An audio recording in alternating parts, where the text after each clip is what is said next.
Praise the Lord. கர்த்தருக்கு ஸ்தோத்திரம். இன்றைய வசனம்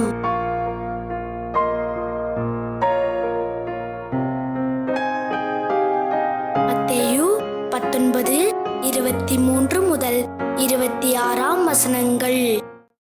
அப்பொழுது இயேசு தம்முடைய சீஷர்களை நோக்கி, ஐஸ்வர்யவான் பரலோக ராஜ்யத்தில் பிரவேசிப்பது அரிதென்று மெய்யாகவே உங்களுக்கு சொல்லுகிறேன். மேலும் ஐஸ்வர்யவான் தேவனுடைய ராஜ்யத்தில் பிரவேசிப்பதை பார்க்கிலும் ஒட்டகமானது ஊசியின் காதிலே நுழைவது எளிதாயிருக்கும் என்று உங்களுக்கு சொல்லுகிறேன் என்றார். அவருடைய சீஷர்கள் அதை கேட்டு மிகவும் ஆச்சரியப்பட்டு, அப்படியானால் யார் ரட்சிக்கப்படக்கூடும் என்றார்கள்.